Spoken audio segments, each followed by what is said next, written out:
The night my husband's jet left for Paris with his intern, my card failed at a grocery store. He was drinking champagne over the Atlantic. I was on the kitchen floor with instant noodles and divorce papers. A strange number called. A cold voice said he was the intern's father. He asked to call my daughter.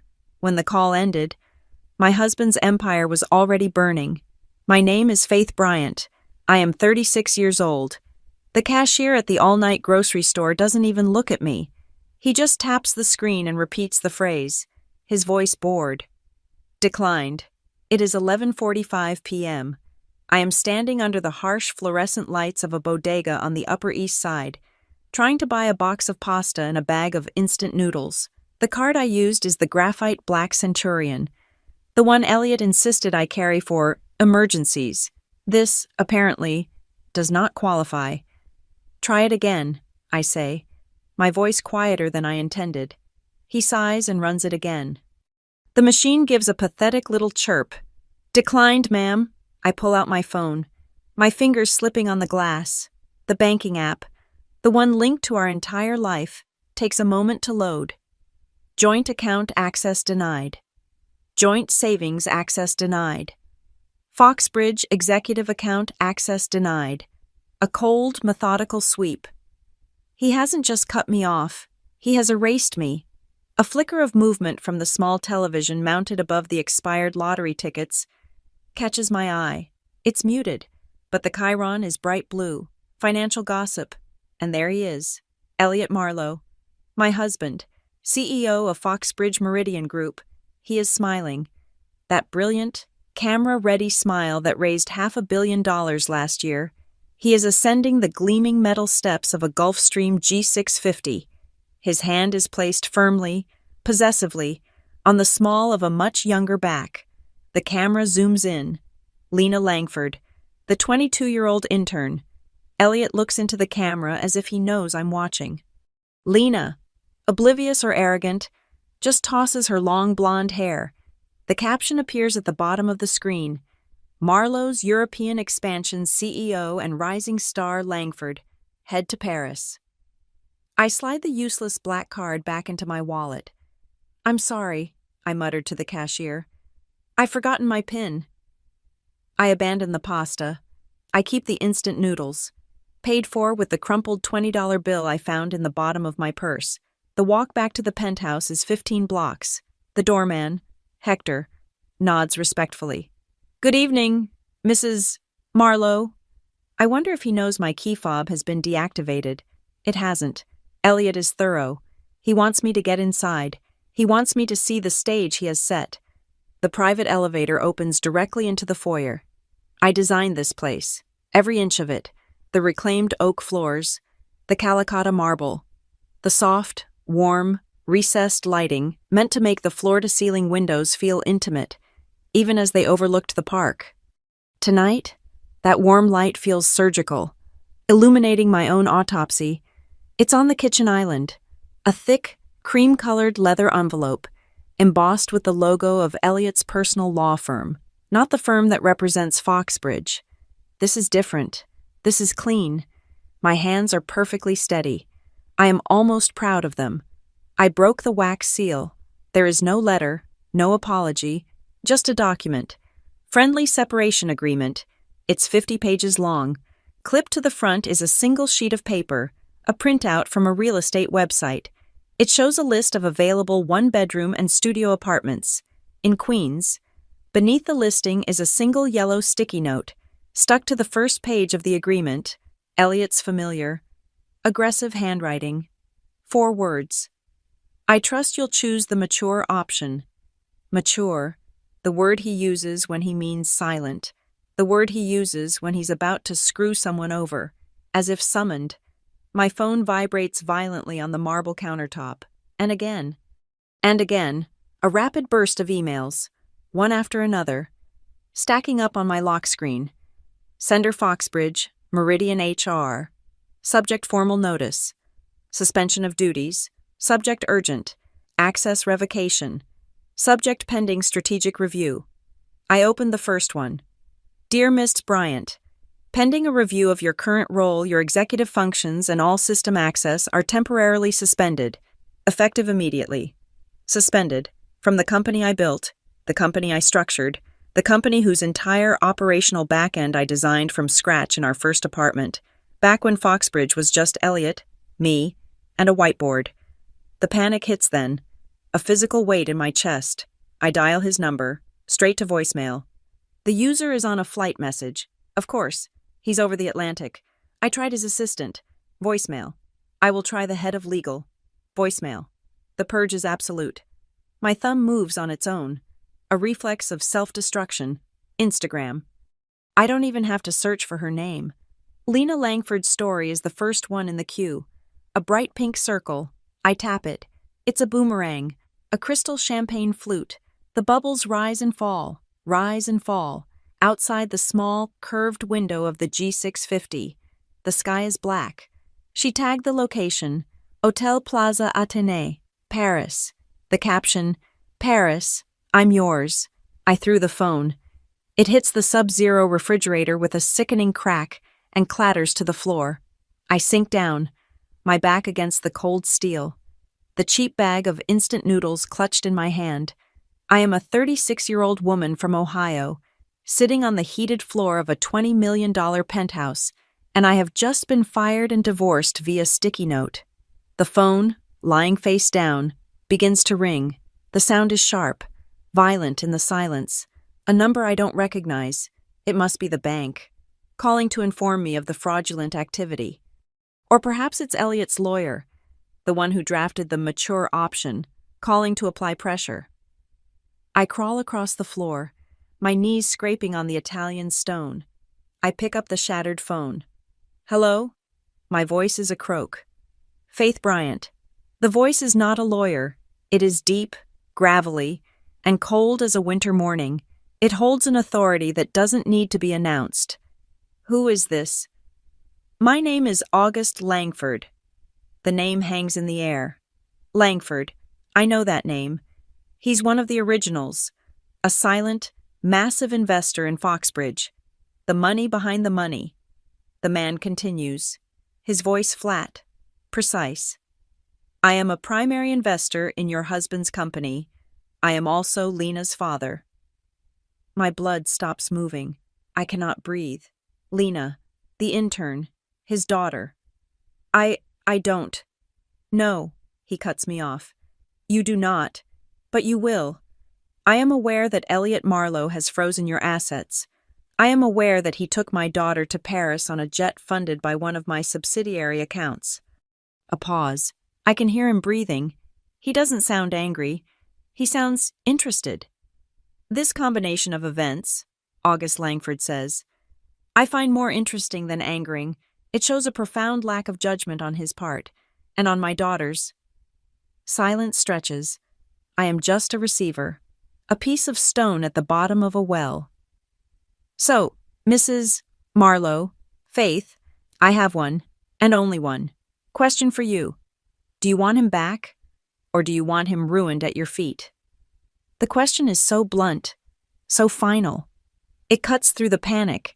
It gives me air. Ruined. I look at the leather envelope on the counter. The list of studios in Queens. The sticky note. I think of Lena's champagne glass. My voice comes out. And this time, it does not shake. It is as cold as his. I am too tired to ask anyone to come back, but I still have enough energy to watch someone lose everything. For the first time, a sound breaks his measured tone. It's a laugh, but it's short and dry. It's the sound of a vault door closing. Good. That is the correct answer. So, from this moment, I want you to consider yourself my daughter, and a daughter of mine does not sleep on the street. Tomorrow, we begin. The line clicks dead. I sit in the darkness of the kitchen, the shattered phone still clutched in my hand. My reflection stares back at me from the blacked-out window. I am still here. I am still Faith Bryant. I stand up. I walk to the island and pick up the friendly separation agreement. I smooth the pages, looking at the insulting offer, the arrogant signature line waiting for my surrender. For the first time tonight, a very thin, Very cold smile touches my lips. Okay, I whisper to the empty room, to the man 30,000 feet above the ocean. Fine, let's see just how expensive Paris can get. Before the penthouse, before the private jets, before my name was ever associated with Elliot Marlowe, there was Ohio. It was not the postcard, Ohio of rolling green hills. It was the flat, gray Ohio of factory towns, where the air smelled like damp cement and rust, and the only excitement was the Friday night football game or the latest round of layoff announcements. My mother was a registered nurse who worked the night shift.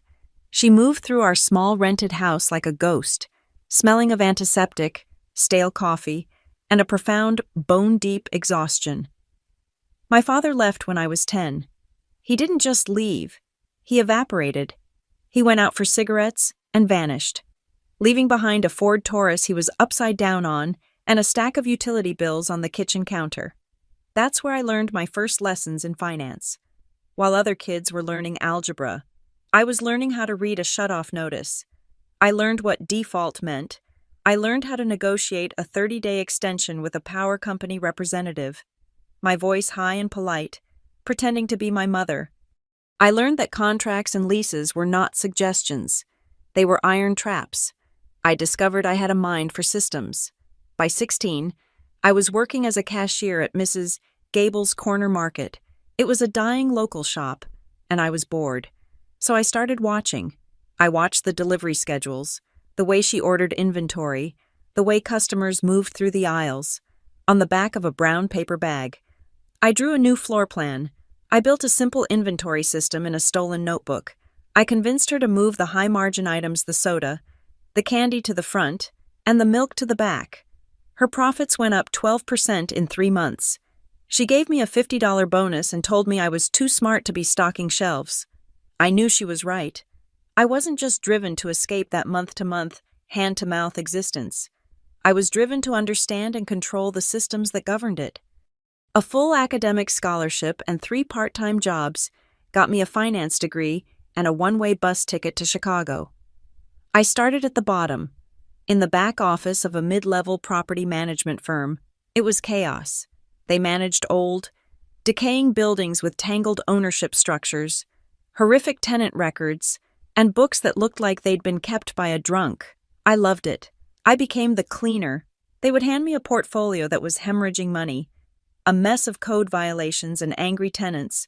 I would spend weeks in that windowless office, rebuilding the entire operation from the ground up. I untangled the ledgers, renegotiated vendor contracts, and automated the rent collections. I made the assets stable. I made them profitable. My reputation for cleaning trash is how I ended up on a panel at the Midwest Real Estate Investment Summit. I was 28, the only woman on the stage not holding a microphone for someone else. My topic was effective operational processes in multifamily rental portfolios, and in the front row sat Elliot Marlowe. He was electric, even sitting still. He seemed to be in motion. He had that Kennedy hair, a jawline that looked precision-cut, and a suit that cost more than my annual salary. He was already a minor legend, the brilliant young founder of the fast-rising Foxbridge Meridian Group, but he wasn't scrolling on his phone. He wasn't whispering to an associate. He was watching me, and he was taking notes. When I stepped off the stage, he was the first person there. His handshake was firm. His eyes locked on mine. "Elliot Marlowe," he said. "Foxbridge." He didn't compliment my dress.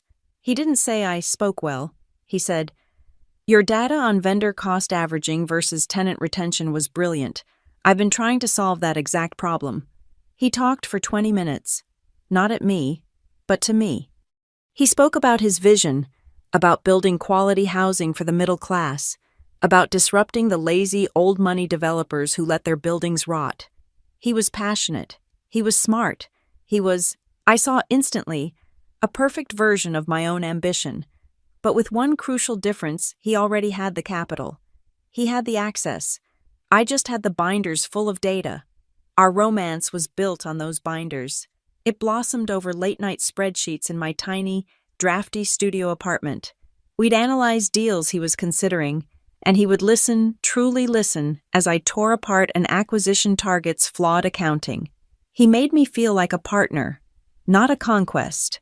He would wait outside my office in the Chicago snow, not in a flashy limo, but in his slightly beat-up Jeep, just to drive me home to my rundown building.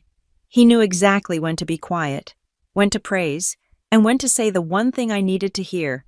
You're smarter than all of them, Faith. They just don't know it yet. When I told my mother I was engaged, there was a long pause on the line. I could hear the faint click of her lighter. "Honey, that's wonderful," she finally said. Her voice was happy, but stretched thin, like fabric pulled too tight. "Now, you listen to me. I'm proud of you. But you will never, ever be one of them. They are a different breed. You're just visiting their world, so you be smart. You keep your own bank account, and you never, ever give anyone all the paperwork, not even your husband." I laughed. I told her this was different. This was modern. We were equals. I dismissed her words as the fear of a different generation, the scars of a woman left with nothing. We were married at a resort in Colorado. Elliot called it understated luxury, which I thought was my taste. Looking back, I see that every choice, from the wildflowers to the menu, had been gently, expertly guided by Elliot and his team of planners. It was my taste, as approved by his brand. The wedding photos were cinematic. We looked like a happy, powerful, new American couple, but I remember the faces of his investors, the old money men from New York and Boston who stood on his side of the aisle. They smiled at me, but their eyes were assessing. They weren't looking at a new partner in the firm. They were looking at Elliot's smart wife, a capable, attractive accessory he'd picked up in the Midwest. The prenup arrived via email from his lawyer a week before the wedding. It was presented as a standard formality. It was a slaughter. It was designed to keep me entirely separate from Foxbridge. If we divorced, I would get a severance package, like a fired employee. My mother's warning, "Never give anyone all the paperwork," rang in my ears. I refused to sign. Elliot was stunned. We had our first real fight. I didn't cry or yell. I negotiated. I sat across from him in his high-rise office, the skyline of Chicago behind him, and I laid out my case. I used the same cold logic I used on plumbing contractors. "If my operational systems are going to be the backbone of this company's growth," I said, "then I am a founder, not an employee's wife. I am not signing this." It took 3 days. The arguments were quiet, precise, and brutal. I demanded a clause, not just for a payout, but for equity, a specific, tiered percentage of Foxbridge Meridian Group, vested immediately upon marriage, with further vesting tied to performance metrics that I knew I could hit. Finally, he relented. He sighed, running a hand through that perfect hair. "Fine, Faith, fine, if it makes you feel secure." His voice was smooth again, the loving fiancé. But his eyes, for the first time, I saw it. It wasn't anger. It was annoying. It was the cold flash of irritation you see when a deal you thought was a bargain suddenly gets more expensive. I signed the revised document, the ink heavy on the page. I felt victorious. I thought I had secured my place, that I had won an equal footing in a modern marriage. I had no idea that I had just signed the single most important document of my life. I hadn't just negotiated a contract. I had just armed the weapon that, years later, would be the only thing left to save me. We moved to New York 2 years after the wedding. Foxbridge Meridian Group took 2 floors in a glass and steel tower overlooking Central Park. My name was etched onto a frosted glass door, Faith Bryant, Director of Internal Operations. It was a title designed to sound secondary, administrative, a wife job. The real work was far different. Elliot was a visionary, a brilliant salesman who could charm a room full of skeptical billionaires into funding a dream. But he and his partners were chaos agents. They operated on charisma, handshakes, and adrenaline. They left behind a wake of broken spreadsheets, half-executed contracts, and operational nightmares. I was the cleaner. But I was also the architect. While Elliot was giving speeches, I was in the trenches. I designed the company's entire internal control system from scratch. I built the financial reporting dashboards that allowed us to actually see where the money was going, in real time. I personally renegotiated our master contracts with our top 3 construction suppliers, saving us an immediate 8 figures. Our profitability didn't just increase, it stabilized. The firm, once a high-risk startup, became a reliable asset, but in the investor pitches, I was a prop. Elliot would stand in the sunlight streaming through the floor-to-ceiling windows, all energy and magnetism. He would gesture to me, seated at the long mahogany table. "And this is my wife, Faith," he'd say with that disarming smile. "She handles our internal side, keeps the lights on." Keep the lights on. The boardroom was where the erasure was most complete. I would present a detailed 40-slide analysis on risk exposure in our new portfolios. I'd field a few polite questions. Then, one of the older board members, all men, all over 50, would nod and turn his entire body to face my husband. "Good data, Elliot. So, what's your play here?" My analysis became good data. His guess became the play. Worse, Elliot became an expert at absorbing my contributions. I'd be in a development meeting, starting to outline a new diligence process. "What if we standardize the environmental impact reports before acquisition?" "That's a great point, honey," Elliot would cut in, smooth as silk, placing a hand on my shoulder. "It's exactly what my team and I were just starting to implement. Glad we're on the same page." He would look at me with loving, collaborative eyes, while seamlessly stealing the idea right out of my mouth. I wasn't just his wife, I was his in-house, uncredited think tank. Foxbridge grew. We expanded into high-end green residential projects in New York and Miami. More money, more staff, more complexity, and more shadows. As the one managing the books, I started seeing things that made my Ohio-trained stomach tighten. Consulting fees, massive ones, paid to LLCs in Delaware or the Caribbean that had no website, no staff, no discernible product. I saw wire transfers for pre-development costs on projects that didn't even exist yet. I brought it to Elliot one night. In the sterile beauty of our penthouse, I had the printouts. "Elliot, who is Crestview Strategic Partners. We've paid them over $2 million this quarter." He didn't even look up from his iPad. He laughed. It was a soft, patronizing sound. "Honey, you worry too much. That's just how the business works. It's the cost of entry in these markets." "It looks like a slush fund," I said, my voice flat. He finally looked at me, his eyes suddenly cold. The charm turned off. "Then stop looking at it. Faith, focus on your dashboards. You're the best operator I know. Let me handle the strategy." It was a compliment wrapped around a command. Stay in your lane. In the early years, he was cute about our success. He let me have full control over designing the penthouse. He encouraged me to plan lavish vacations. He loved telling the press our story, the rags to riches romance, the brilliant Midwest girl who captured the visionary's heart. From the factory town to Park Avenue, one fawning magazine profile read, but gradually, that changed. The control tightened. "Let's run that vacation itinerary by the PR team," he'd say. "We need to make sure it aligns with the brand," or, "I'd rather you didn't wear that designer to the gala. They aren't aligned with our new green initiative."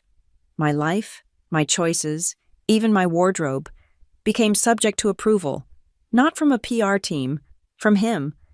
The board meetings were a masterclass in polite misogyny. I was always the only woman at the table. They would greet me not with questions about the quarterly projections, but with comments. "Faith, that blue dress you wore at the benefit last week was spectacular. My wife was asking about it." I learned to smile, a tight, bloodless smile. I learned to say, "Thank you, Howard," and then immediately pivot. If you'll turn to page 4, you'll see the cost per unit analysis. I would deliver my data, perfectly, and then watch as they turned to Elliot for the decision. It wasn't one single moment. It was 1,000 tiny cuts. It was the realization that I was living in a gilded cage. I had the penthouse, the driver, the clothes, but I had no power.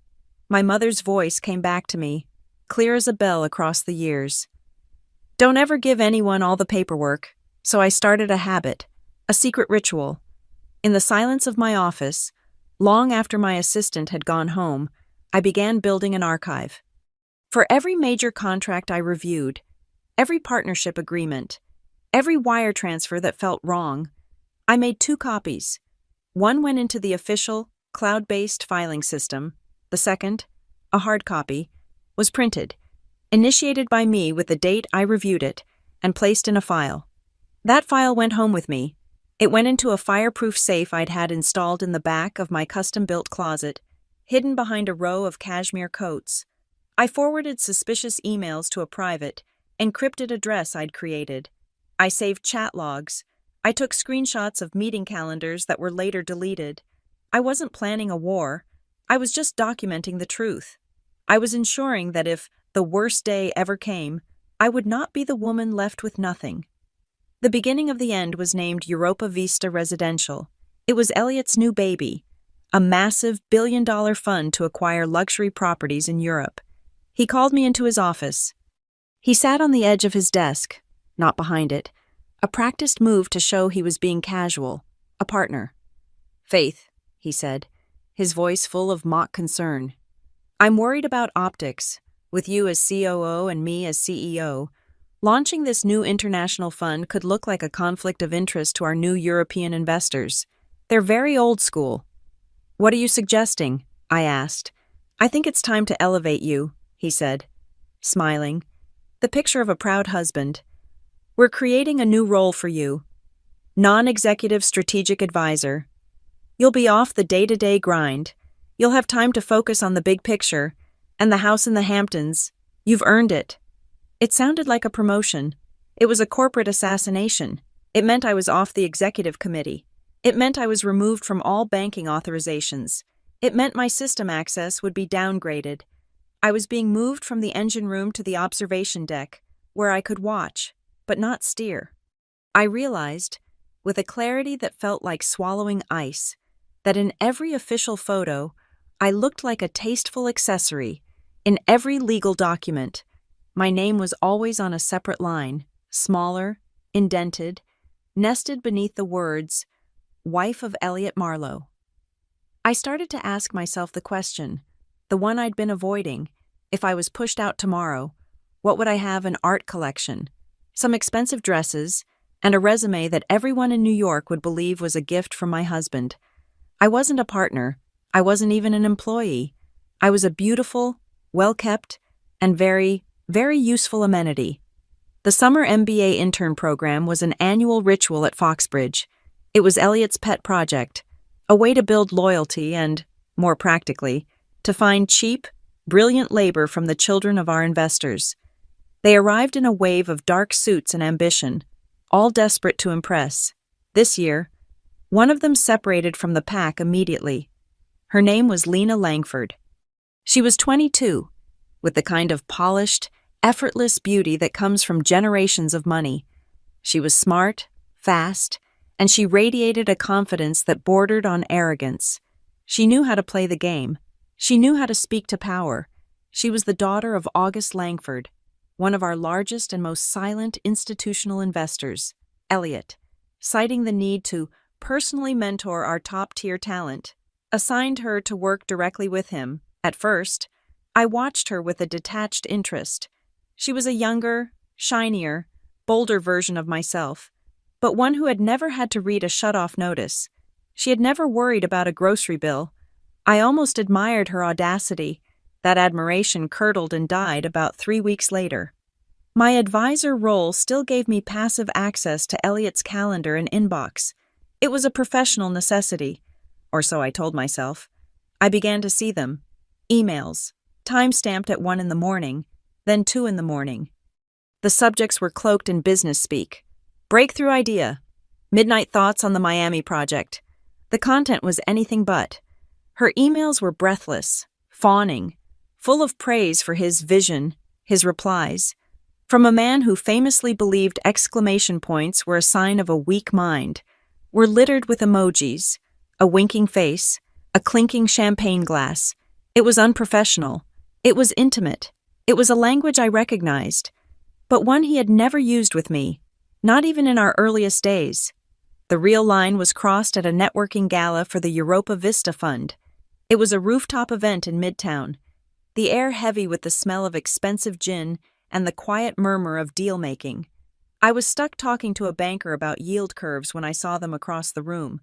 Elliot was introducing Lena to a Swiss investor, a man we needed desperately. Elliot had his hand on the small of her back. It wasn't a brief, polite this-way touch. His hand was resting there, fingers splayed, his thumb occasionally moving in a small, proprietary circle. It was a gesture of possession, disguised as mentorship. I felt a sudden, cold nausea. This was the same man who recoiled from public affection, who always said he hated workplace touching. He was guiding her, showing her off, and the Swiss investor was looking from Elliot to Lena with a knowing, indulgent smirk. He wasn't seeing a brilliant intern. He was seeing the bonus package. I waited until we were home, in the vast, silent cathedral of our penthouse. I kept my voice perfectly level. Elliot, I think the late-night emails with Lena are crossing a line, and touching her like that at the event tonight was inappropriate. I didn't accuse. I stated a fact. He was pouring a scotch. He stopped, turned, and then he laughed. It was a soft, pitying sound. He walked over to me, kissed my forehead, and stroked my hair. It was a gesture meant to soothe a hysterical child. "Honey," he said, his voice a balm of condescension. "Are you actually getting jealous of an intern? She's a kid. Faith, she's barely old enough to rent a car." He held my gaze, his eyes full of practiced sincerity. "You know me. She's just smart, and she's eager. I'm mentoring her. That's all. Please don't make this weird." My suspicion wasn't just dismissed. It was diagnosed. It was my problem, my jealousy, my insecurity. He had taken my valid observation and twisted it into a personal failing. I was being gaslit in my own living room. As this personal erosion accelerated, so did the professional one, our CFO, Gerald Hines, a man who would light himself on fire if Elliot told him it was good for the quarterly numbers, requested a meeting. He sat across his desk from me, visibly nervous, shuffling papers. "Faith, we're doing some structural optimization," he began, avoiding my eyes. "The board wants to streamline our primary cash accounts for European expansion. Faster wires, less red tape." He pushed a stack of legal documents toward me. "It's just a new regulatory requirement. We need to move the main capital accounts off the dual signature protocol and consolidate authorization." I scanned the page. My name, the co-signer on every major Foxbridge account, was being removed. I was being cut off from the flow of money. "Why, Gerald?" I asked, my voice flat. "New banking regulations," he said, the lie thin and reedy. "Our outside counsel confirmed it. It's just a formality. We just need your signature to approve the change." The paperwork was perfect. The legal justifications were dense and plausible. I had been moved into a non-operational role. My refusal would look petty, obstructive. I had no grounds to fight it, but my advisor role, the gilded cage Elliot had built for me, still gave me access to the high-level financial dashboards I had personally designed. I could no longer sign the checks, but I could still see where they were going, and they were going to the Caribbean. I saw a series of new SPVs, special-purpose vehicles, pop up under the Europa Vista Fund, shell companies based in the Cayman Islands and the British Virgin Islands. This was standard for tax purposes. What wasn't standard was the amount of money flowing into them. These shell companies were being funded with amounts far exceeding the value of the projects they were supposedly tied to. Millions, tens of millions, just sitting there, labeled as capital buffer or future development fees. I confronted Elliot in his office. This time, he didn't laugh, and he didn't try to soothe me. His eyes went flat and cold. "Faith, I told you to let me handle the strategy," he said, his voice low and sharp. "You're not an auditor. You're my wife. Stop digging. You won't like what you find in this business." It wasn't a warning. It was a threat. The final piece of the trap fell into place by accident. An administrative assistant, forwarding a long email chain about scheduling, forgot to delete the history. The original email, buried at the bottom, was from Elliot to our chief legal counsel. Sent 3 weeks ago. The subject line was, Faith, Risk Mitigation. My blood turned to ice. I read it, and read it again. Elliot was discussing my new non-executive role. He was asking the lawyer to review our prenup, to find ways to minimize our exposure if Faith ever decided to leave the company. And then, the sentence that stopped my heart. She's resisting the new structure. Elliot had written, find a way to make it work. It's best to keep her signing some of the liability paperwork, just in case. We need her on the hook if the EU regulators get aggressive. Keep her on the hook. He wasn't just pushing me out. He wasn't just cheating on me. He was methodically, expertly, building a firewall of my body. He was setting me up to be the scapegoat for the Caribbean accounts. If the whole thing went sideways, the disgruntled wife, who was overseeing operations, would be the one to take the fall. The feeling of being cornered, of being gassed while the house was set on fire, was suffocating. But I come from Ohio. I come from a mother who worked night shifts. We are not fragile. That night, I stopped being a wife. I became an archivist. I went into the office on a Saturday, telling the security guard I had a project to finish. I used my remaining high-level credentials. I began to download everything. I copied 8 years of data from the internal servers onto a series of encrypted hard drives. I saved system access logs. I took high-resolution screenshots of the wire transfers to the Cayman accounts. I pulled every email Elliot thought he had deleted from the Exchange server. I even met an old college friend for lunch, a woman who was now a partner at a major securities law firm. I kept it vague. Hypothetically, I said, stirring my iced tea, what are the whistleblower protections for an executive who suspects creative accounting in a private fund? She looked at me, her eyes sharp. Hypothetically, she said, the person who reports it first, with clean hands, gets immunity. The person who waits gets called a co-conspirator. That night, I stood in our cavernous master bathroom, the walls covered in book-matched Italian marble. I looked at myself in the mirror. I was wearing a silk blouse that cost $1,000. My eyes were dark, thinned by lack of sleep. I had spent the last week not as a wife, but as a forensic accountant. I looked at my reflection and I asked the question out loud to the empty, echoing room. Am I just the secretary for my own future lawsuit? I wasn't planning revenge, not yet. The thought was too big. I was planning to survive. I was ensuring that if and when Elliot Marlowe decided to push me out of his life, he would find my hands clasped firmly around his ankles. The official announcement came via a company-wide memo. Foxbridge Strategic European Summit. Elliot would be leading a small, agile team to meet with key strategic investors for the new Europa Vista Fund. The attached itinerary listed the team members: Elliot Marlowe, CEO, David Chen, Senior VP of Capital Markets, and Lena Langford, MBA intern. The justification was a single, insulting line to provide a high-level learning opportunity for our rising talent.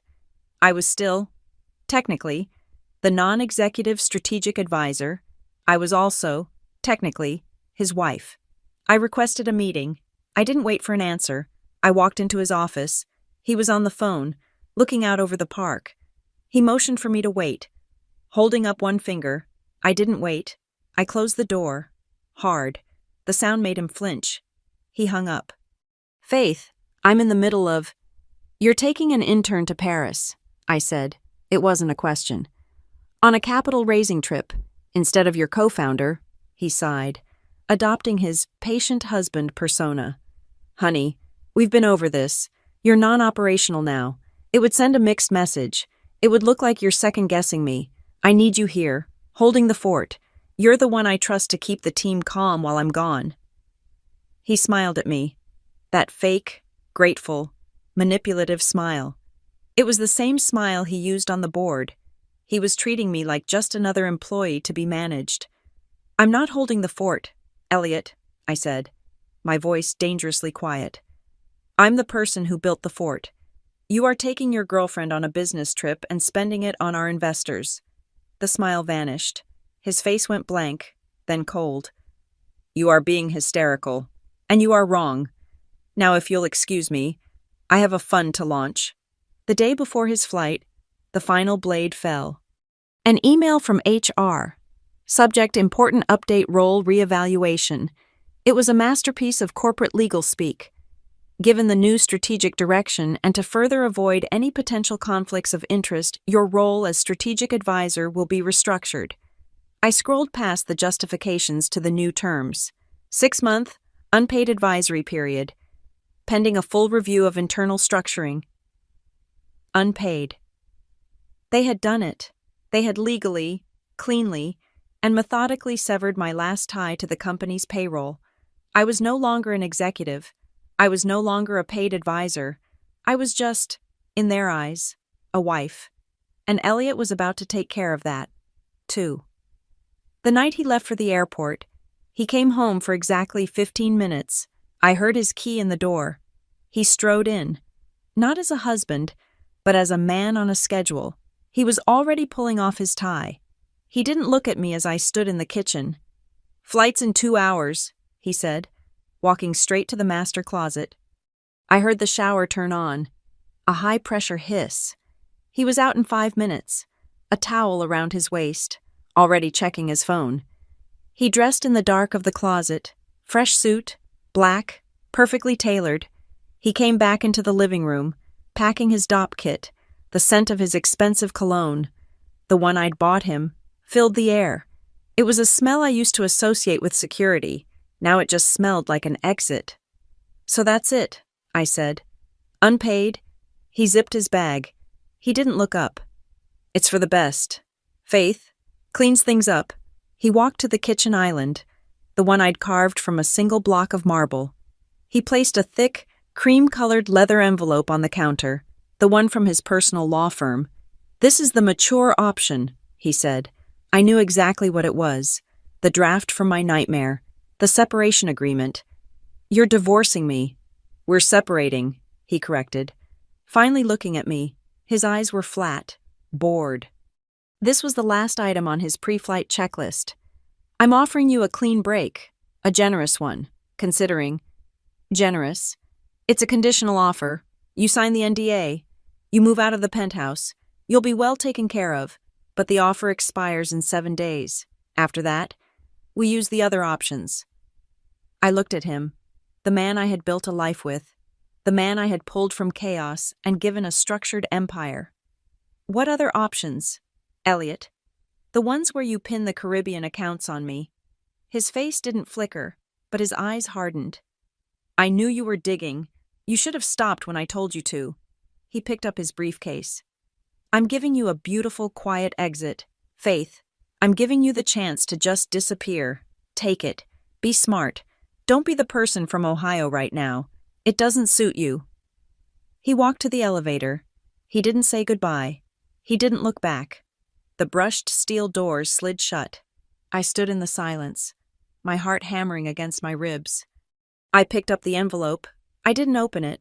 I walked to my laptop. I had an electric bill, a small one for my personal website. Due today. I logged in, entered the details of the joint Amex. Payment declined. I tried the joint debit card. Declined. I opened the banking app. Access denied. Access denied. Access denied. He hadn't just put the papers on the table. He had detonated the charges on his way out the door. The grocery store. It was all part of the plan. My own savings. I had one small checking account from before I met him. I'd been pouring every cent of my salary back into Foxbridge funds, believing it was our company, our future. I had less than $5,000 to my name. I didn't panic.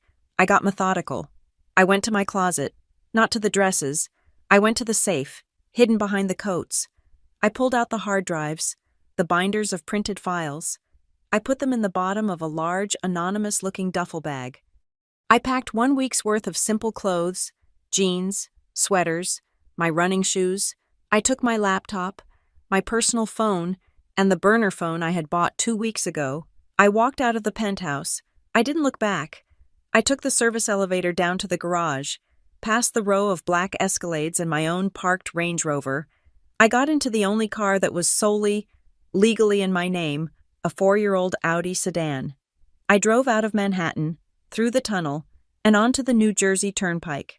I drove for an hour, until the city skyline was just a smudge of light in my rearview mirror. I pulled off at an exit that advertised food/lodging. I found it, the Traveler's Lodge. It had a flickering neon sign, and most of the parking spots were taken by long-haul trucks. I paid cash for one night. The room smelled of bleach, stale smoke, and despair. The carpet was sticky. The bedspread had a cigarette burn in it. 2 hours ago, I had been standing in a $20 million penthouse. I locked the deadbolt and the chain. I sat on the edge of the sagging mattress. I called Sarah, my old colleague from Chicago, the one person I still trusted. "My God, Faith, where are you?" she whispered, her voice sharp with panic. "The office is insane. They just announced your sabbatical." "He's gone to Paris," I said. "He cut me off. He left papers." "Come stay with me," she said instantly. "I have a guest room. We'll figure this out. We'll get a lawyer." I looked at the water-stained ceiling. "I can't. If he's doing this, he's watching you. He's watching everyone. I need to be somewhere where no one gets hit by the shrapnel." I hung up, promising to call again. I was in a war zone now. I had to assume every friend was a liability. Every move was being watched. The exhaustion hit me like a physical blow. I lay back on the lumpy pillow, still in my clothes. I pulled out my phone, a stupid, self-destructive impulse. Instagram. Lena Langford's story was new, posted just 30 minutes ago. She was at the opera in Paris, a snapshot of the grand, gold-encrusted ceiling. The caption, "Work hard, play harder." At that exact crushing moment, an email notification lit up my screen. It was from an automated legal server, from Elliot's personal lawyer, subject-friendly separation proposal, time-sensitive. The envelope I'd left on the kitchen counter, now digitized, delivered to my exile, a PDF, a 7-day expiration clock. I shut my eyes. The humiliation was total. The cheap room, the smell, the tacky Instagram post, the cold legal threat. I was a fool, a smart woman from Ohio who had let herself be turned into a stupid, helpless wife. I threw the phone across the room. It hit the particle board desk with a clatter. I lay there, in the silence, in the dark, for 2 full minutes, just breathing. Then, the phone on the desk lit up. It wasn't an email. It was a call, from a number I did not recognize. My heart stopped. I stared at it. It rang again, a premonition, a cold, electric feeling ran up my spine. This was not a lawyer. This was not a bank. This was something else. I got up, my legs shaking, and crossed the room. I picked up the phone. "Hello. Faith Bryant." The voice was deep, cold, and full of a power I had never heard before. "Yes. Who is this?" "My name is August Langford." The name hung in the stale, smoky air of the motel room. Langford. I knew the name, but only as a ghost, a line item on a cap table, a massive, old-money, East Coast family office that had poured tens of millions into Foxbridge's initial funds, but who never took a board seat, never attended a meeting. He was the invisible money, and he was the father of the girl currently in Paris with my husband. "I don't know what you want," I managed. My voice was hollow. "I want clarification," August said. His voice was precise, clipped, as if he were dictating a memo. "I received a third-quarter capital report from Mr. Marlowe's office this afternoon. It does not reconcile with my own files. The discrepancy is significant." He paused. The silence on the line was heavy, absolute. "This discrepancy suggests one of 2 possibilities," he continued. "Either you, Mrs. Marlowe, as the architect of the company's internal operations and the woman who supposedly reviews every line item, are profoundly incompetent." I bristled, my spine straightening. "I am not—" "No," he agreed, the sound flat. I do not believe you are. I have read every operational memo you've written since 2017. The one signed F. Bryant. You are meticulous, which leaves only the second, far more interesting possibility. Elliot Marlowe is playing a very dangerous game with my money. Why are you telling me this? I whispered, my hand gripping the cheap plastic receiver. Because I have had my private team investigating your husband for 6 months. The financials have smelled wrong for some time, but this, he let out a dry, cold sigh that was devoid of any emotion. This performance, taking my daughter, a 22-year-old child, on a private jet funded by one of my own subsidiaries, at the exact same moment he locks his COO and wife out of her own accounts that are not business. That is arrogance. It is a stunningly stupid move. And it has forced my hand. I am calling you, Mrs. Marlowe, because you appear to be the only adult left in this entire organization. My mind was spinning, trying to find the angle. The room was dark, the only light coming from the crack in the curtains, illuminating the dirty carpet. He was offering a lifeline, but it felt like another chain. Elliot, the charming savior who had pulled me from Chicago. Now August, the cold savior, is calling me to a motel. Just another rich man, moving his pieces on the board. So what is this, Mr. Langford? I said, injecting a layer of my mother's Ohio sarcasm into my voice. The paternal rescue you're calling to save the poor, abandoned wife, is that your move? I was testing him, pushing. I expected him to be offended. Instead, he was merely impatient. Do not be tedious, Mrs. Marlowe. I am a businessman. I do not waste time on sentiment. The temperature in the room seemed to drop another 10 degrees. I am calling, he continued, his voice dropping back to that icy calm, because I have spent the last 72 hours reading your file, not the fawning magazine profiles, the real one. I held my breath. Your prenuptial agreement, Clause 14, subsection B, and more importantly, your revised shareholder agreement, Article 7.3. He was quoting them. He was quoting the exact clauses I had fought for. My heart, which I thought had stopped, began to pound a slow, heavy, painful drumbeat against my ribs. He had done his homework. Elliot and his lawyers are sloppy, August said, a note of genuine disgust in his voice. In their haste to build his public-facing brand, they left a critical vulnerability.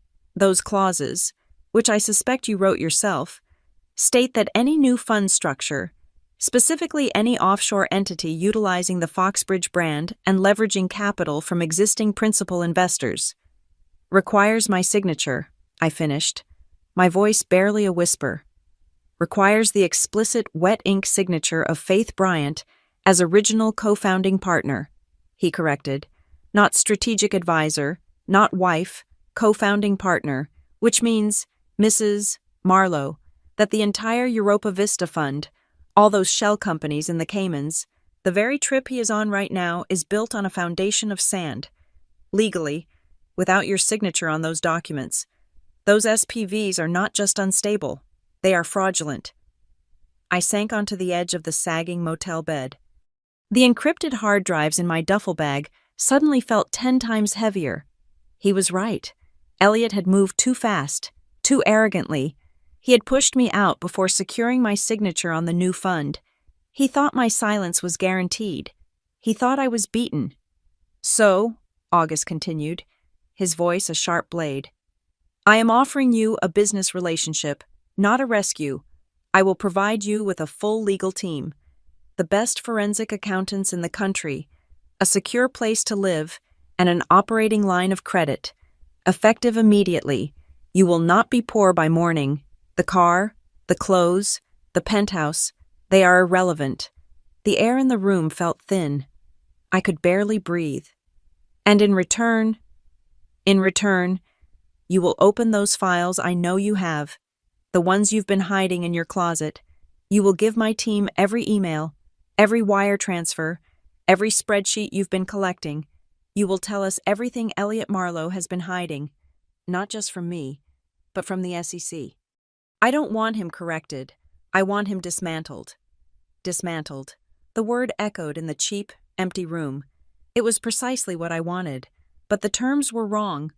I looked at my reflection on the dark television screen. A ghost.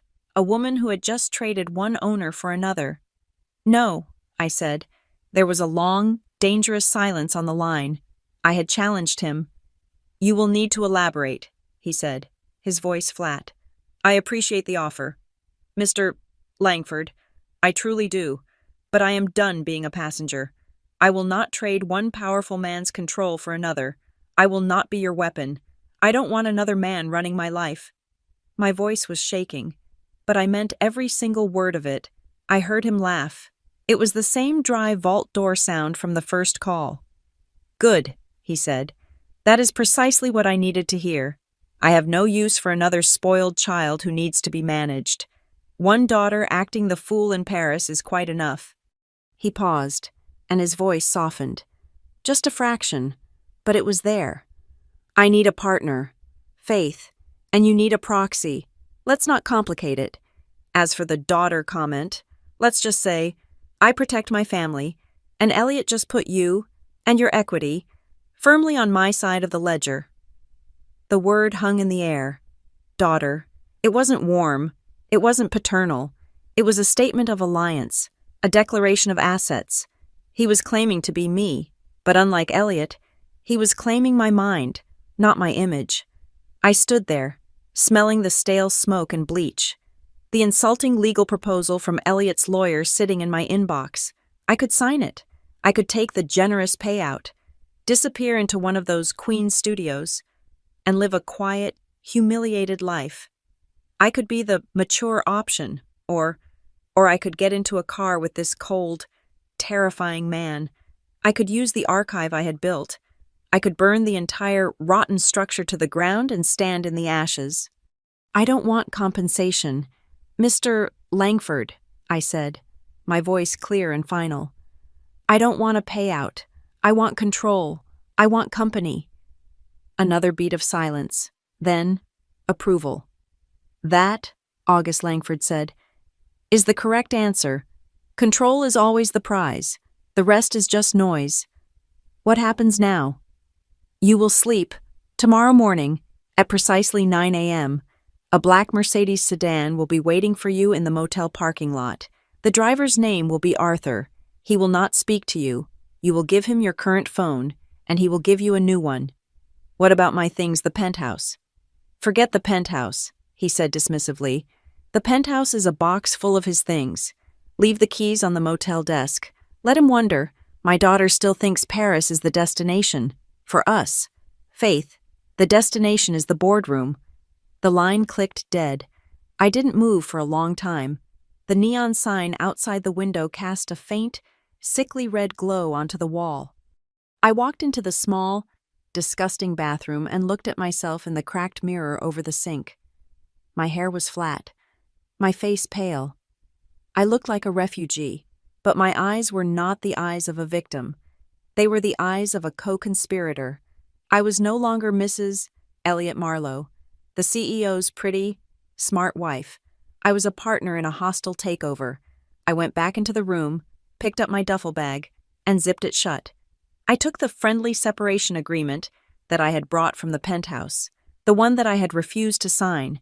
I tore the thick, expensive paper in half, then in half again, and dropped the pieces into the overflowing trash can. I had just chosen my side. The Mercedes that picked me up from the motel was silent.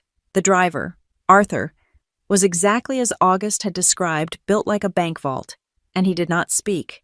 He took my cracked iPhone and the cheap burner I'd bought, handing me a slim, heavy, encrypted device in a black case. We did not drive to New York. We drove south, to Philadelphia. Pulling into the underground garage of a high-rise that was expensive but aggressively anonymous, it was a corporate apartment, leased by a shell company. Under the name F. Bryant, financial consultant, it was clean, sterile, and had no personality. It was a war room. The next morning, she arrived. Marisol Vega. She was not what I expected. She was not an old-money, silver-haired patrician. She was a compact woman in her 40s, with sharp eyes, hair pulled into a severe knot, and a suit so perfectly tailored it looked like armor. She didn't shake my hand. She placed 2 identical black briefcases on the glass dining table, snapped them open, and set up her laptop. "August pays me an obscene amount of money to win," she said, her voice a low rasp. She didn't do introductions. "I do not handle divorce. I handle securities fraud. I am here for one reason, to ensure that you do not go to prison for your husband's crimes, and if time permits, to make several very wealthy men sleep in the kind of room you were just in." I unpacked my hard drives, the archive, the binders I had hauled out of the penthouse. "This is everything," I said. 8 years of data. For the next 18 hours, we did not sleep. We worked, Marisol's team, 2 forensic accountants who looked barely old enough to vote but moved with terrifying speed, began to build the timeline. We ingested the data. We cross-referenced Elliot's travel calendar with wire transfers. We mapped the flow of money from our legitimate funds into the black hole of the Caribbean SPVs. And then, on the second day, I saw it. One of the accountants flagged a transfer. "$5 million?" he said, tapping the screen. "Foxbridge Capital to Europa Vista Holdings 1. Cayman, 3 months ago." "I've never seen that wire," I said, leaning in. "But you authorized it," the accountant replied, his tone neutral.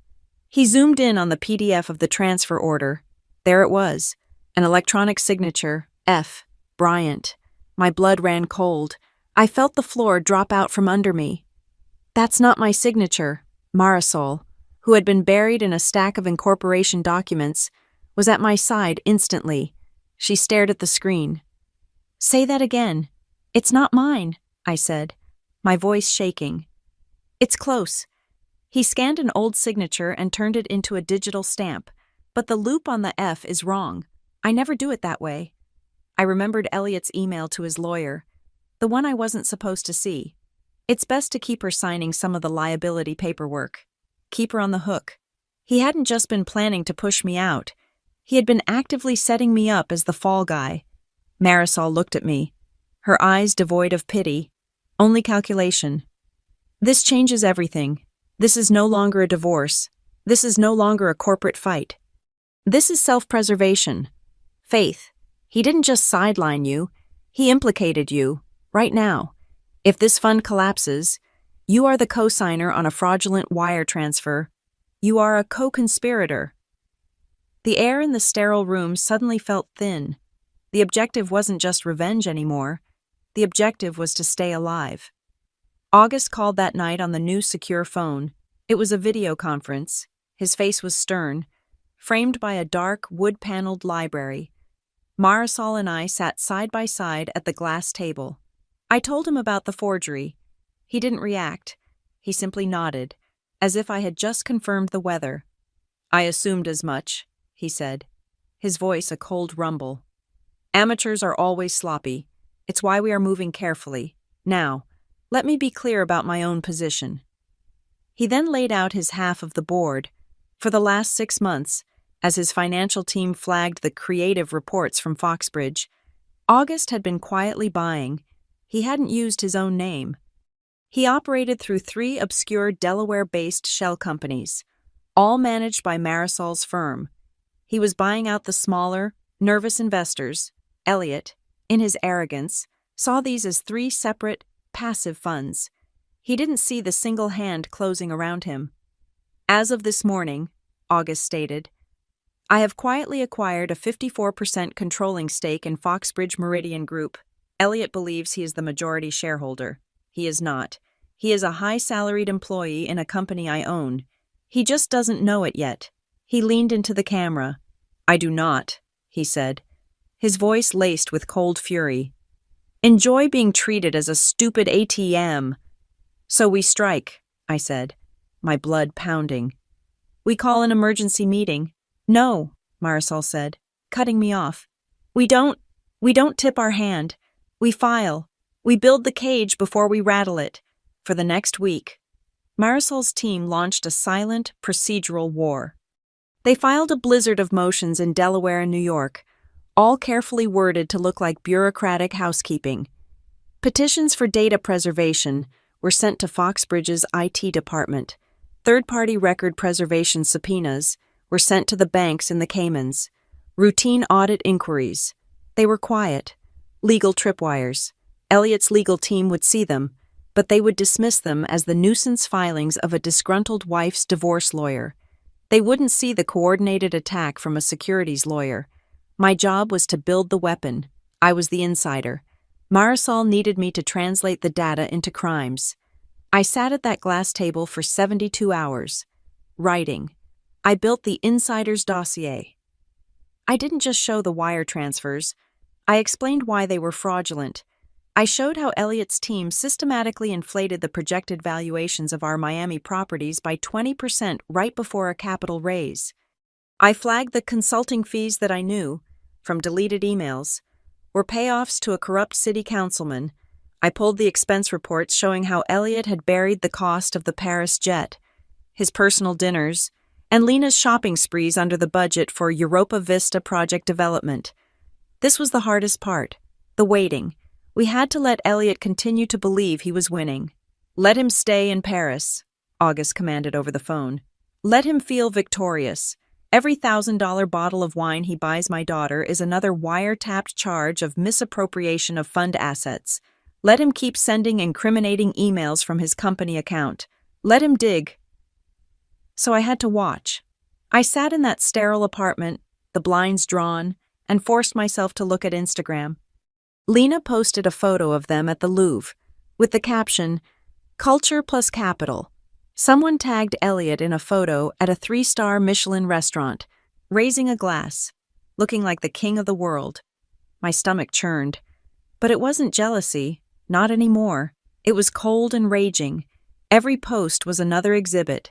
Exhibit A, the gala. Exhibit B, the opera. Then, 3 days later, the secure phone buzzed. It was August. "It's time," he said. He explained the final move. A series of large, multi-million-dollar transfers for the Europa Vista Fund were scheduled to be finalized in 48 hours. These wires would move the bulk of the investor capital into the offshore accounts. "There is a clause in the original Foxbridge Partnership Agreement," August said. "One I am sure you remember, Article 7.3. I knew it by heart.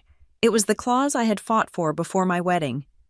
It stipulates that in the event of an executive dispute or a question of fraud, the physical presence of the co-founding partners in the primary operating jurisdiction is required for arbitration. Marisol is filing the injunction right now in Delaware," August said. "Citing the forged signature as evidence of fraud, it will freeze those transfers. Elliot will be blindsided, but to challenge his authority and activate the clause, you must be physically present. You are the other co-founding partner. You need to be in Paris." The next day, I was at Philadelphia International Airport. I was not in the private lounge. I was not walking across the tarmac to a G650. I was in Terminal A, Gate 17. I was in Seat 24B, an Economy Plus seat, wedged between a software salesman and a woman with a small child. It was the ultimate, humiliating reversal of the life I had known. But on my lap was the new, encrypted laptop. In the belly of the plane was my duffel bag, containing the hard copies of the archive. I wasn't Faith Marlowe, the CEO's discarded wife. I was Faith Bryant, the key witness, and the proxy for the new majority shareholder. The plane began its takeoff roll, the engines whining, pushing me back into the cheap, upholstered seat. I looked out the small plastic window at the clouds. Elliot was up there somewhere, miles ahead, drinking champagne in his private jet, thinking he was a conqueror. I was in the back of the bus, flying over the same ocean, with a guillotine in my carry-on bag, and for the first time in my life, I was the one who felt truly dangerous. While Elliot and Lena were dining at Le Jules Verne, suspended in a bubble of light inside the Eiffel Tower. I was in a cramped cafe in the 6th arrondissement, drinking bitter espresso from a thick ceramic cup. They were a portrait of new money perfection. Lena, in a white silk dress, would be laughing, holding up her champagne glass for another selfie. Elliot, in a bespoke blue suit, would be playing the part of the indulgent, powerful mentor, his hand resting on her knee under the table. They were living the dream he was selling. I, on the other hand, was sitting across from Marisol Vega and a very severe, very expensive-looking French lawyer named Antoine.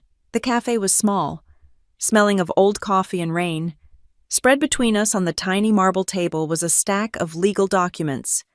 "This," Antoine said, his English precise, "is the assignment en référé.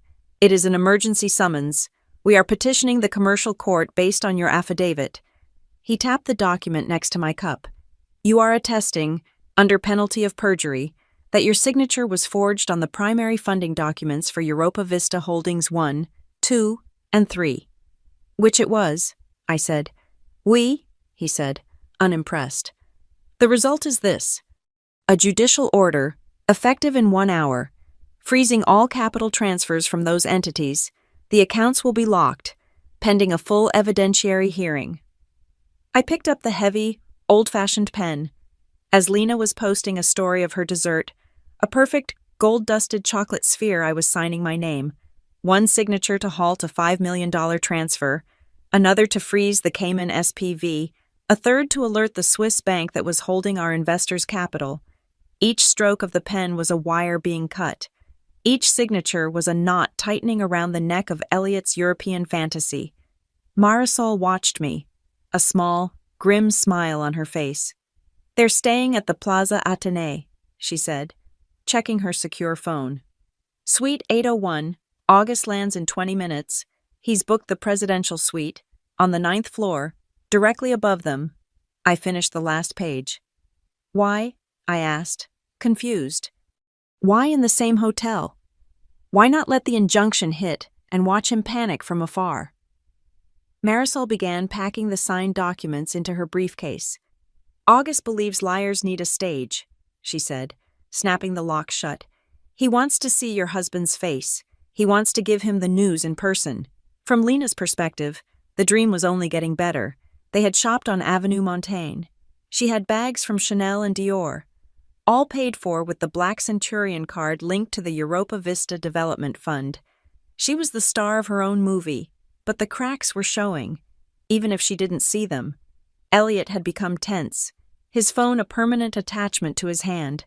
He was snapping at his CFO over text, his messages short and brutal. "Handle the FUD," he typed. "Or I'll find someone who can..." FUD, fear, uncertainty, and doubt. That's what Marisol's legal filings were. Just a little sand in the gears, making the big investors nervous. "Is everything okay?" Lena had asked over breakfast, pouting as she pushed a raspberry around her plate. "It's just some old money investors getting cold feet," Elliot had said, forcing a smile. He kissed her. "Nothing I can't handle. Now, we have a meeting this afternoon, and then the night is ours." The meeting was with a bank in Zurich, a video call to finalize the last, massive capital transfer. It was scheduled for 3 p.m., Paris time, at 2:55 p.m. As Elliot straightened his tie in the mirror of Suite 801, the bank's general counsel joined the call early. "Mr. Marlowe," the Swiss banker said, his voice flat and apologetic, "we must postpone. We have just received an emergency judicial order from the Tribunal de Commerce. All fund assets related to the Europa Vista entities are frozen, effective immediately." Elliot's blood ran cold. He stared at the screen. "That's impossible. That's a mistake." "It is no mistake," the banker said. "It is signed by a judge. It was filed on behalf of Ms. Faith Bryant." Elliot's world stopped. He ended the call without a word. He stared at the wall. Faith, here. How he was still processing, still trying to calculate. When the doorbell rang, he assumed it was room service. Champagne, maybe. A late lunch. He was composing the furious, threatening email to his lawyers in his head as he pulled open the heavy door. It was not room service. Standing in the hallway was August Langford, his face carved from granite. Beside him was Marisol Vega, holding a thick leather briefcase. Beside her was Antoine, the French lawyer, and standing next to August looking directly into Elliot's eyes, was me. I was not the woman he had left in the penthouse. I was not the crying, hysterical wife. I was dressed in a simple, dark gray suit. My hair was pulled back. My face was calm. I was holding nothing. Elliot's face went through 3 distinct, rapid phases: total shock, followed by panicked confusion, and landing on a mask of pure, white-hot rage. "Faith," he breathed, his voice a venomous whisper. "What is this? What have you done? May we come in?" August Langford's voice cut through the air, low and powerful. He didn't wait for an answer. He walked past Elliot, into the center of the magnificent suite, the rest of us following like a tide.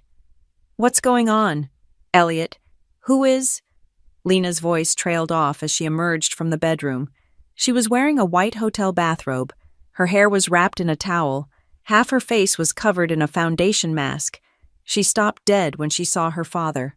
"Daddy," she whispered, her voice a child's. "What are you doing here?" August didn't even look at her. His eyes were locked on Elliot. "Mr. Marlowe," August said, "you are in my suite." "This is my suite," Elliot snapped, trying to regain his footing, puffing his chest out. "Suite 801. "No," August said. "You are in a suite being paid for by my capital. From a fund I am the primary investor in. Therefore, it is my suite." He gestured to the opulent room, the shopping bags, the half-empty bottle of champagne. "Thank you for the hospitality." He walked to the ornate desk and placed a heavy, spiral-bound dossier on the marble top. The label on the spine was printed in stark black letters, Evidence, Phase 1. "As of 8 a.m. this morning," August said, his voice casual, as if discussing the weather. "My holding companies assumed a 54% controlling stake in Foxbridge Meridian. You are no longer CEO. You are an employee, and one who is about to be terminated for cause." Elliot laughed, a high, thin, desperate sound. "You're insane. This is Faith. This is a divorce tactic. She's obsessed. She's trying to ruin me." He gestured at me. "She's been stealing data. She's vindictive. She can't handle being left." He turned to August. "And you? You're letting her do this." "And Lena. I was mentoring her. She's a brilliant talent, and this is harassment." August simply waited for the tantrum to subside. When Elliot was finished, breathing heavily, August picked up a single sheet of paper from Marisol's briefcase. "Is this your email?" he asked. "Sent from your company account. To your CFO, Gerald Hines, 3 weeks ago." He read from it. "If she makes trouble, just let her take responsibility for the paperwork. She's still my wife. They'll go easy." Elliot's face went white. He had been so sure that it was deleted. Lena, standing by the doorway, finally understood. Her face crumpled. "Dad, what paperwork?" August finally turned his cold gaze on his daughter. "The paperwork, Lena, for the shell companies in the Caymans that Mr. Marlowe put your name on. The ones he's been using to wash his consulting fees. You aren't his partner. You aren't his girlfriend. You're his mule." The girl's composure shattered. She let out a wail, a truly broken sound. But her rage, born of pure entitlement, wasn't aimed at Elliot. It wasn't aimed at me. It was aimed at her father. "You did this," she shrieked, tears streaking through her makeup. "You're always interfering. You're trying to ruin my life. I love him." I watched this all unfold, this grotesque theater of entitlement and fraud. I looked past them, out the grand window, at the rooftops of Paris. The city was beautiful, indifferent, and I suddenly felt light. I was the only person in this room who wasn't owned. Elliot was owned by his ego. Lena was owned by her father's money.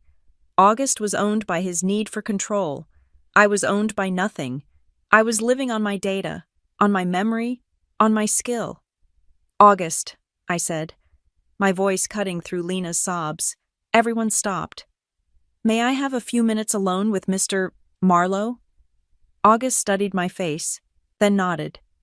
"Marisol, Antoine, let's wait in the hall." Lena gets dressed. You are coming with me. They filed out, leaving me alone with my husband. The air in the room was thick with his hatred and my quiet, cold victory.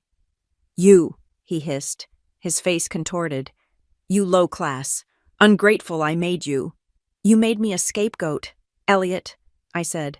I pulled out my new, secure phone and hit the record button in my pocket. You put my name on fraudulent documents.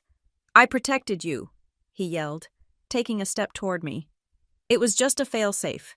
You're still my wife. Legally, they would never come after you. I was taking the heat off the fund. You cut my accounts, I said, my voice level. You left me with nothing.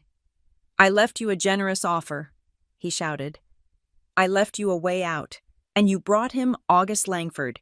You think he's your friend? He's a shark. He's using you to steal my company. He didn't forge my name, I said. He stared at me, the reality of his situation finally dawning on him. The fight went out of him. He was a deflating balloon.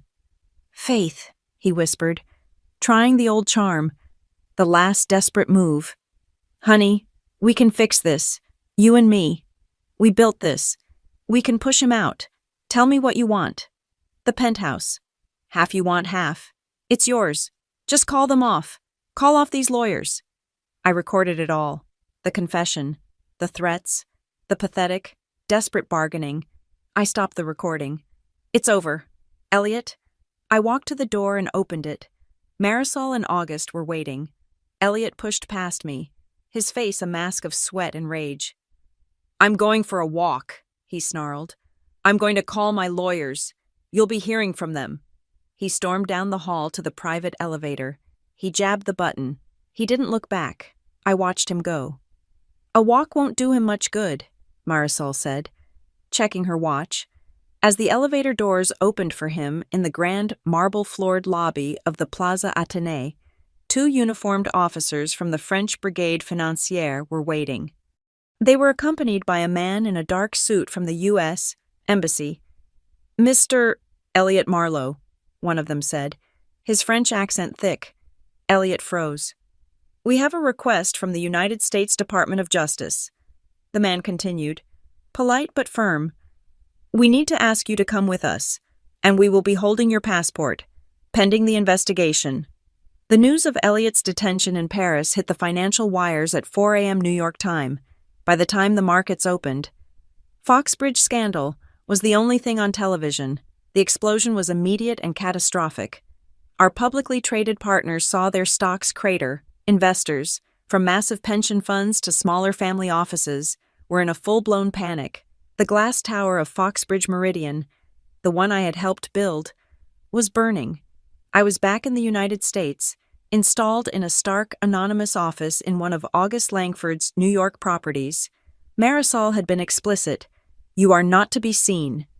You are not to speak to the press. You are not, under any circumstances, to look like an avenging wife. You are a material witness and the co-founder of a company in crisis. Let the lawyers do the talking. So I sat, 20 floors above the city, in a room with no name on the door, and watched the inferno I had lit. I had a direct, agonizing view of the Foxbridge headquarters, just 3 blocks away.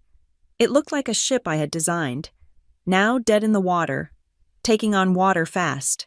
Then, the second bomb dropped. A video, leaked by an anonymous employee, went viral. It was from an old company holiday party. Elliot, flush with champagne, holding court with a circle of junior analysts. He was telling a story, his voice slurring with arrogance. The key to any European trip, he bragged, is the right intern. An intern is just a carry-on, really, and Paris is always more fun when your luggage knows how to keep quiet. The clip was everywhere in an hour. He was no longer just a potentially corrupt CEO. He was the living symbol of corporate rot, a walking, talking human resources nightmare. Elliot was eventually released from French custody, his passport confiscated.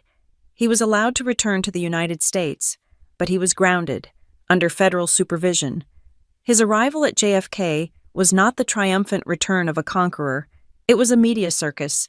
He was ambushed by a wall of cameras, his face pale and furious, as his new, very expensive crisis PR team shoved him into a black SUV.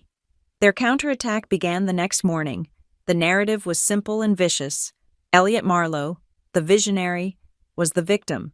He was the target of a coordinated, hostile takeover, an illegal corporate coup, and it was engineered by two people: a predatory, old money vulture, August Langford, and his bitter, unstable, and vindictive wife.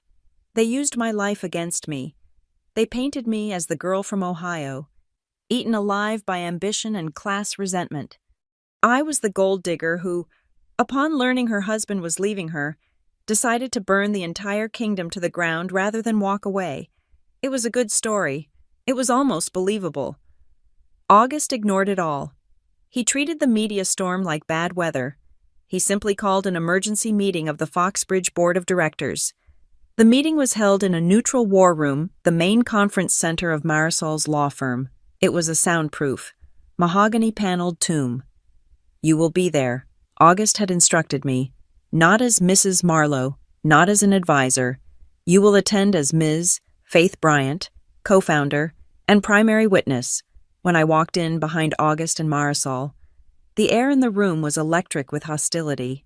The remaining board members, the ones August hadn't bought out, stared at me as if I had personally set their portfolios on fire.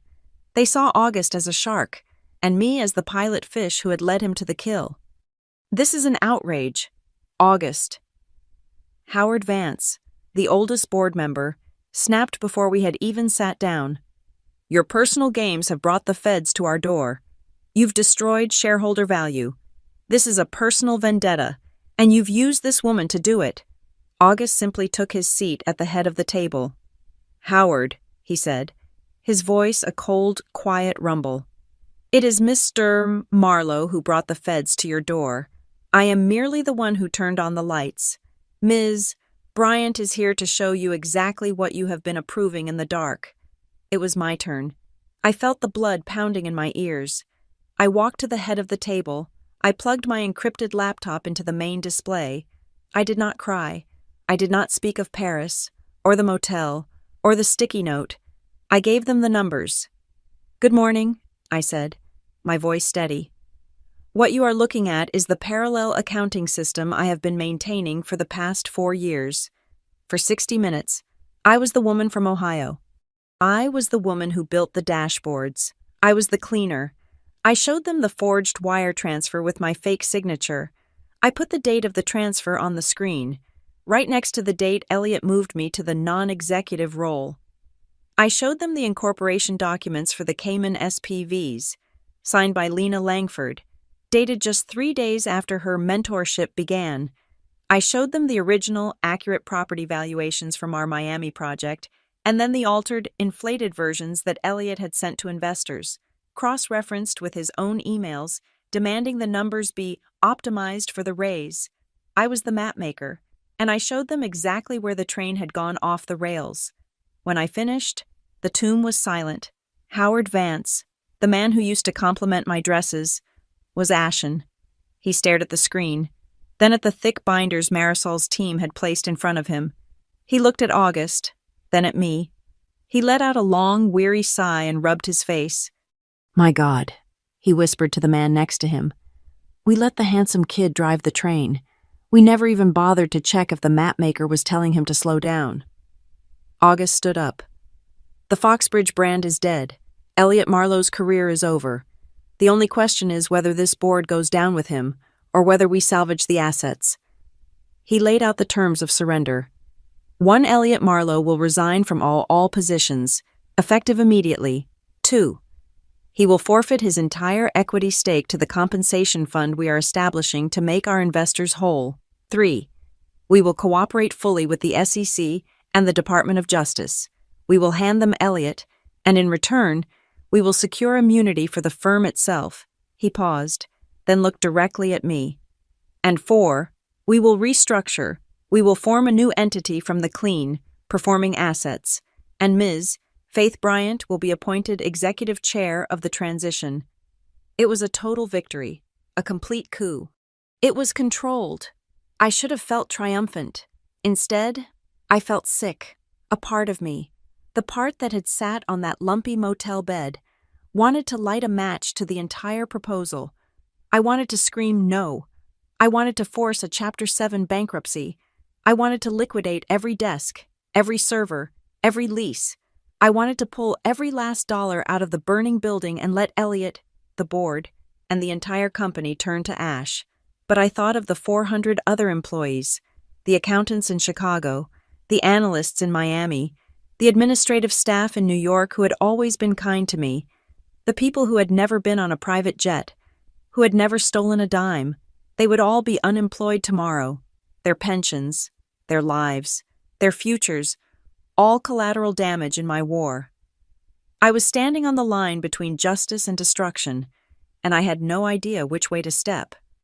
The board asked for 24 hours to consult their counsel, which was code for surrender.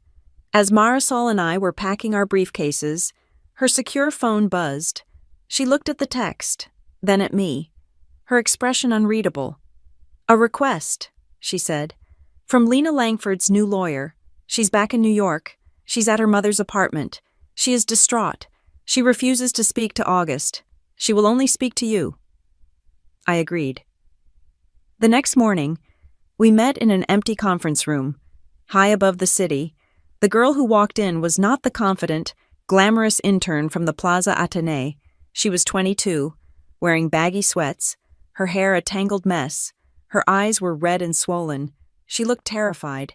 The moment she saw me, she collapsed into a chair and began to sob. "I didn't know," she choked out, the words tumbling over each other. "I swear to God, Faith, I didn't know. He told me the papers were just formalities. He said it was a test, to empower me. He said I was a natural. I thought we were building something. I thought he loved me." She was terrified of prison, terrified of her father, who had, I learned, frozen her trust fund and all her credit cards, and most pathetically, she was terrified that Elliot would hate her for messing this up. I sat across from her, and the white-hot rage I had carried for months finally began to cool. It was replaced by a cold, profound pity. She wasn't an architect of this. She was just another one of his tools. She was a victim of the same illusion I had once bought into. Only her version was more pathetic. She was a mirror of a younger, more naive me, but with worse taste in men. "What do you want, Lena?" I asked, my voice flat. "I want it to go away," she whispered. "I want him to be okay." I took a deep breath. This was the first real test of my new power. "He is not going to be okay," I said, my voice cutting. "And you are in serious, serious trouble. You are the signatory on multiple fraudulent entities. I didn't know, is not a legal defense." This sent her into a fresh wave of panic. I let her cry for a moment. "But," I said, "you have one path, and I'm offering it to you." She looked up, her eyes desperate. "You will give your lawyer every email, every text message, every password for the accounts Elliot had you open. You will sign a full, detailed affidavit explaining everything he told you to do. You will cooperate, fully and completely, with the SEC and the DOJ." "My father," she whispered. "He'll kill me. He'll disown me." "No," I said. "In exchange for your total cooperation, I will ask your father to protect you. He will use his considerable influence to ensure the prosecutors see you as a material witness, not a co-conspirator. You will likely get a fine and probation, not prison. He will pay for your therapy. And you will go back to school, finish your degree, and learn how to build a life that doesn't depend on a rich man's approval." She stared at me, her mouth open, finally grasping the lifeline I was offering. I stood up. I hadn't come to this meeting to be kind. I had come to secure a witness and neutralize a threat. But as I walked out of the room, leaving her to call her lawyer, I realized it was the first time in this entire war that I had chosen to turn down the heat, instead of just pouring more fuel on the fire. It was an autumn morning, crisp and unforgiving.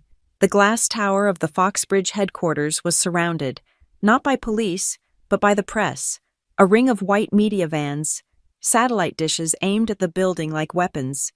They were all waiting for the same thing to see if the Marlowe empire would survive, or if this was its public execution. I walked from a black sedan. I was not in $1,000 dress. I was in a simple, dark gray suit that I had bought 2 days ago. It was functional. It was armor. The cameras flashed, a wall of blinding white light. Microphones were shoved in my face. Faith, is it true about the takeover? Are you divorcing him for the company? How much did August Langford pay you? I said nothing. I kept my eyes fixed on the revolving glass door. I walked through them, my face set, and I did not look back. The boardroom was a tomb. The air was thick and dead. The board members were already there, pale and silent, nursing coffees. August sat at the head of the table, his place. Then, the doors opened, and Elliot walked in. He was flanked by 2 lawyers.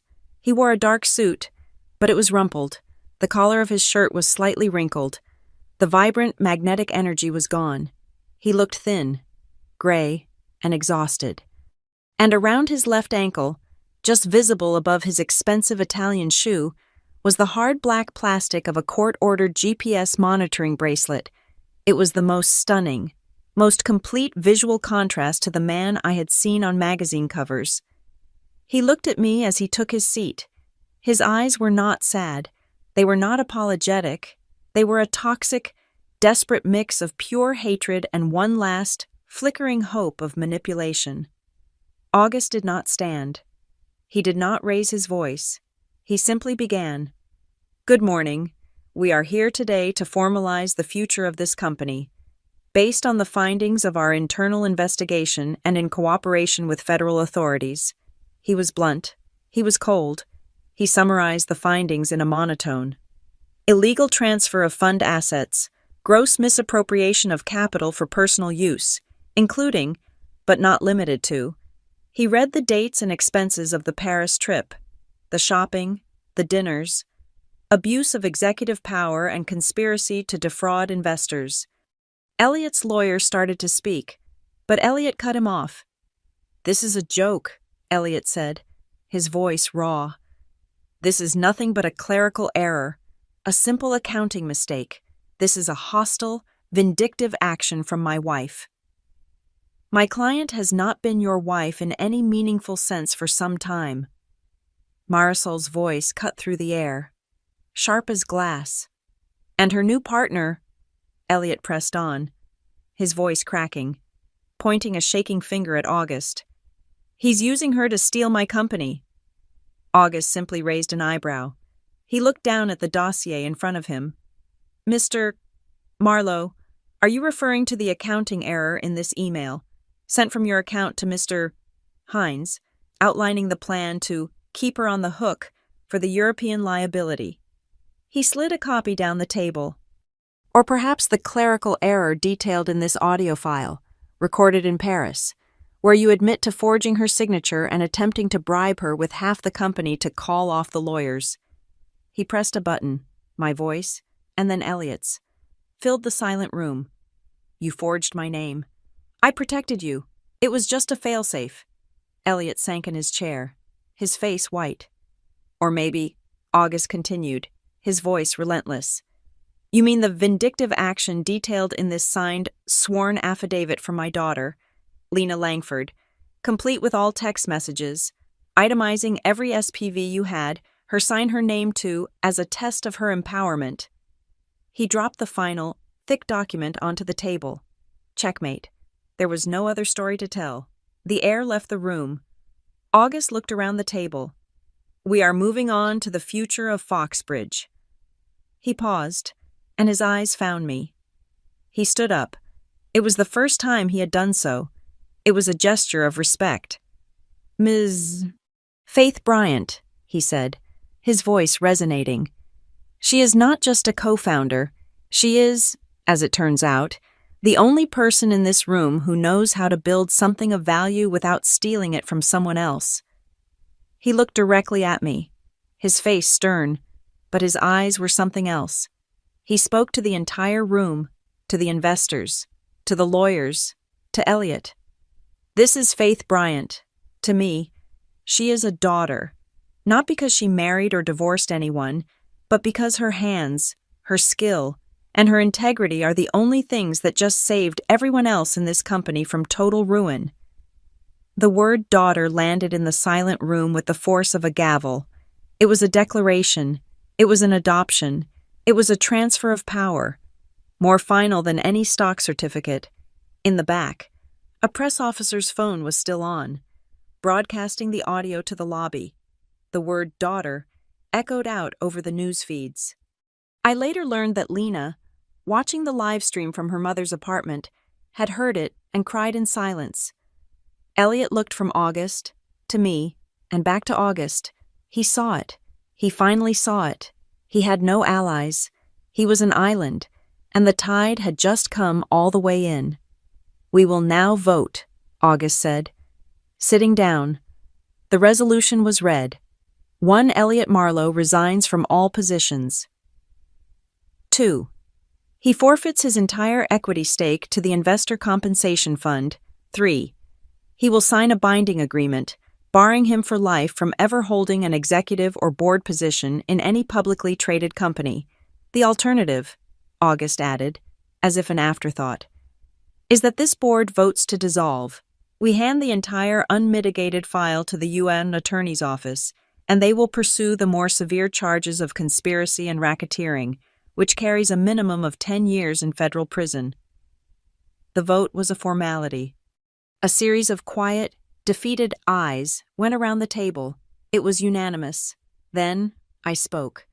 I have one final condition, I said. Every eye turned to me. Elliot looked at me with a tiny, pathetic flicker of hope. Did I want the penthouse art? I will not, I said. Build a new future on a rotten foundation. The Foxbridge name is poison. The structure is compromised. I proposed a split. We will create 2 new legal entities. The clean entity will contain all the stable, performing, profitable assets. It will be rebranded. Its equity will be redistributed, with a significant portion held for the senior employees who chose to stay. The dirty entity will hold all of Elliot's fraudulent projects, the bad debt, and the legal liabilities. That entity will be taken through an orderly bankruptcy and liquidation to pay what is owed. I was not just taking over, I was performing surgery. I was separating the cancer from the healthy tissue, and I was letting the cancer die. The board agreed without a word. It was over. As we walked out of the boardroom, the press surged in the lobby. Elliot was flanked by his lawyers, who looked like they had just seen a ghost. Security guards formed a barrier to guide him out. He stopped. Just as he was passing me, he looked at me, his face a mask of sweaty, pathetic rage. "You'll regret this," he hissed, his voice low and desperate. "You'll regret not keeping me." I looked at him. I looked right through him. I felt nothing. No hate, no love, no anger. It was like looking at a house I had sold years ago. It was just a building. It had nothing to do with me. I turned away from him and walked to August, who was waiting by the elevator. "I have work to do," I said to him, my voice clear. "Family dinner later, sir." He understood. He smiled. A small, grim smile. "Of course. Go to work." I had accepted his support.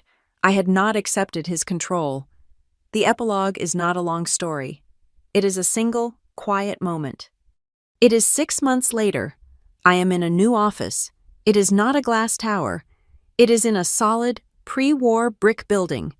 The sign on the frosted glass door is simple. It says, Bryant Communities.